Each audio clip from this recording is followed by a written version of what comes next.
How's she going? Mike here. Welcome back to Grampie's workshop. We're out in the shop today where I finished doing at least 3 of the walls with insulation, vapor barrier, and sheathing. And now it's going to be time to start painting. I got about a wall and a half here I have to paint. So buckle up, it's going to be exciting. Well, for any paint job you have to stir paint, right? So I have my stir stick on the end of my drill. So this will be exciting.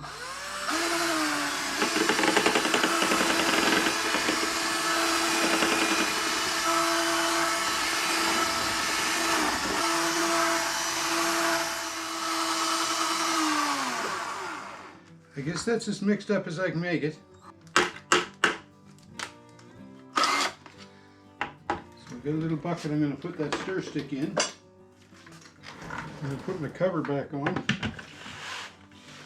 I'm going to take some time to make sure that the spout is at right angles to the handle. And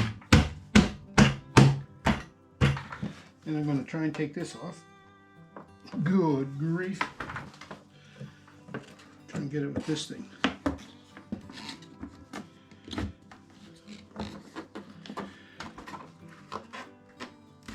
There we go. So we'll take this cap off of here. Oh yeah.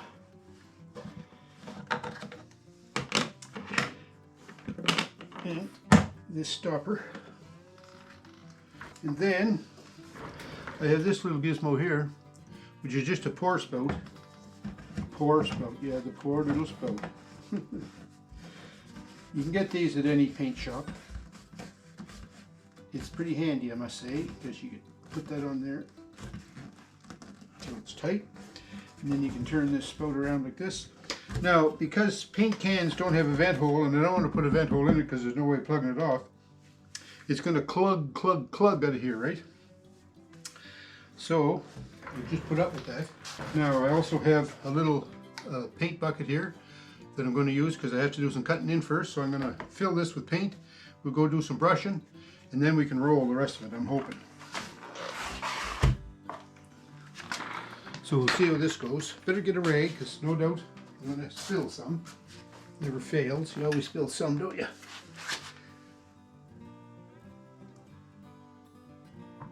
Glug, glug, glug, glug, glug. That ought to do me, right there. Oh man, I don't think I spilled any. How about that?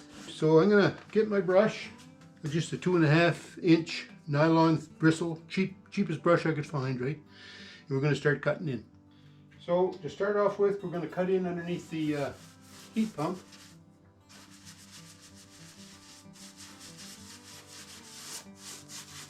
Now I already painted this side, so I won't spend a lot of time in it.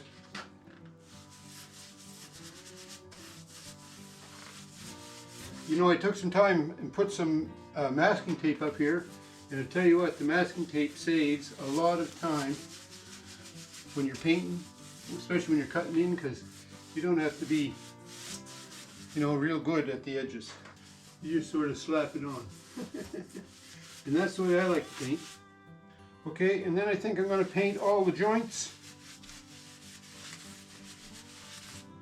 So I thought I'd like to paint all the screw holes too, because I used Robertson screws, but the little square holes, if you don't get paint in those, then you end up with little black dots all over your wall. I don't like that, so I'll just take some time and fill them in now. Just as easy. And then when I come back and roll it, it'll take care of that. Okay, I've got everything cut in now. I'm going to get the roller out, start to roll the wall. So we'll see how it turns out. It's a big job getting all this cut in. I think cutting it in is the good plan here, because then afterwards the rolling goes pretty straightforward. So for any of you painting buffs out there, I'm using a 1/2 inch nap roller, and because of the confined space I have here where I can't get a handle on my roller, I'm going to have to just roll it just with the roller, no extension handle on it. So anyways, let's go.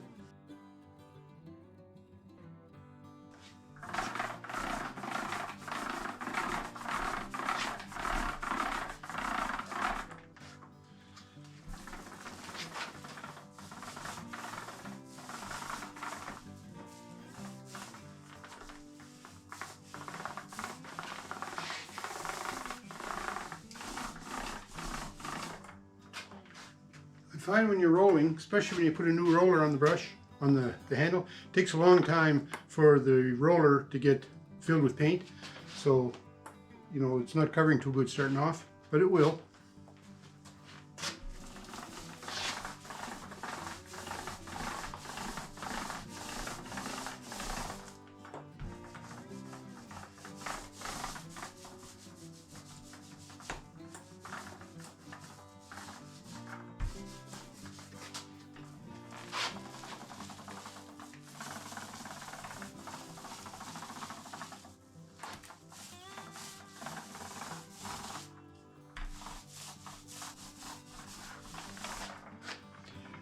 It's going to take multiple coats, like I'm thinking probably 3 coats minimum, but I want to make sure that at least the first coat I get on it is a good covered coat, so that's why I'm taking some extra time. Okay, we're going to keep moving along, and we'll bring you back, you know, at the exciting parts. Well, we're just finishing up here. This is the last of the wall to be rolled, with the first coat at least. Tell you what, boy, the old Aspenite sure soaks up the paint. So I took some time and made sure I gave it a good rub everywhere to try to get as good a coat, first coat as possible. So I expect the next coats will go on a lot easier. Okay, it's the next day, and I have to mix up my paint a little bit more.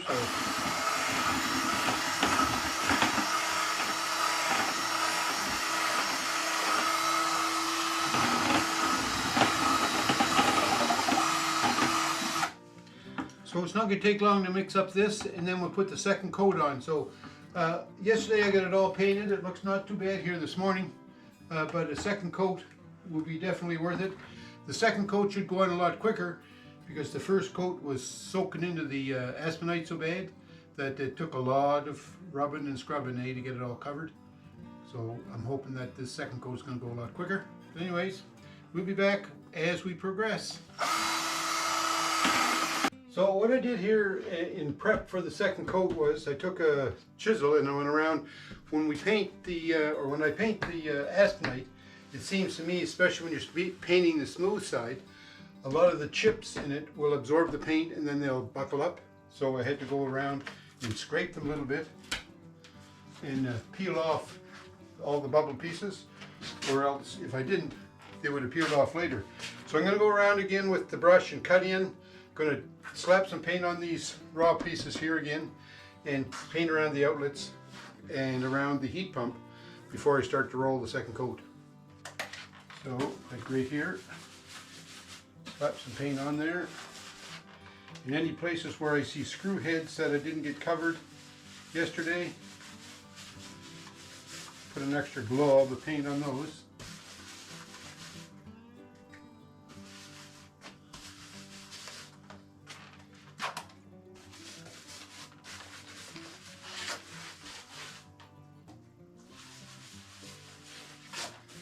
So we're going to continue to do this and fill in all these raw spots, and then we're going to pour out some paint and do some more rolling. Okay, we've done all the cutting in again, so I've got the paint tray filled and I'm going to go at it with the roller.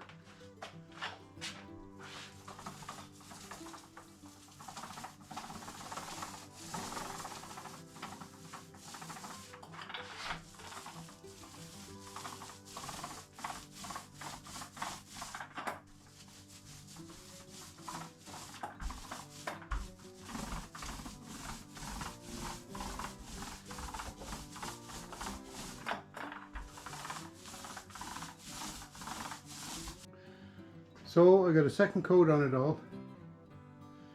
It went on a lot better than the first coat, but I still had to do a lot of scrubbing to get it to cover good. So I think a third coat's in order.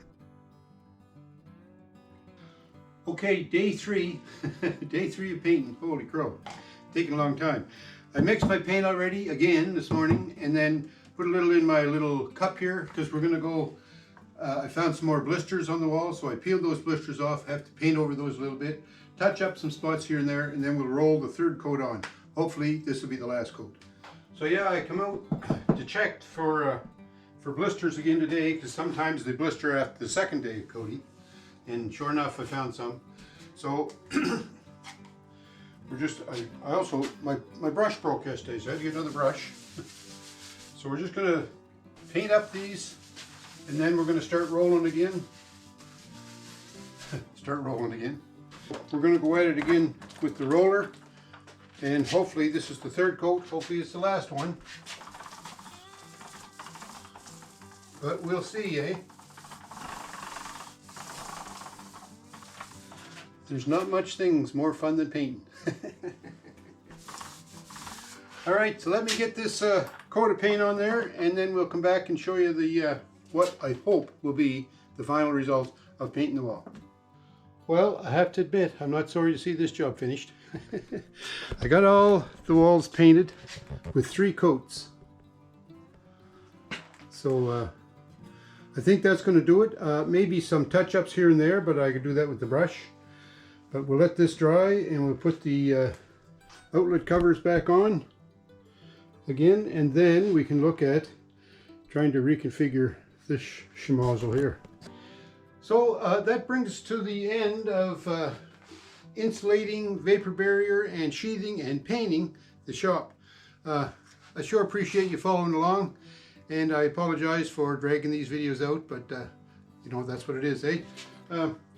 But the interesting part now is going to start when I can really get to work at putting things back where I'm going to place them and organize the shop. Even on the mechanical side, when I built the bench and the cabinets over there, I didn't really do much to establish that as a work area, because I wasn't sure exactly where everything was going to go and where it was going to be placed. But now I'm going to have to bite the bullet and do that when I reorganize the shop. So stay tuned for those exciting videos. Anyways, thanks a lot for watching. I sure do appreciate it. Like I said earlier, you're just marvelous. The nice comments I'm getting, you know, it's really making me eager to continue with this job, because I have to tell you, it was getting kind of draggy at the end. But thanks for your support along the way. Anyhow, have a great week wherever you are, and enjoy the rest of the summer, and fall is just, you know, not too far away. So get ready. We'll talk to you.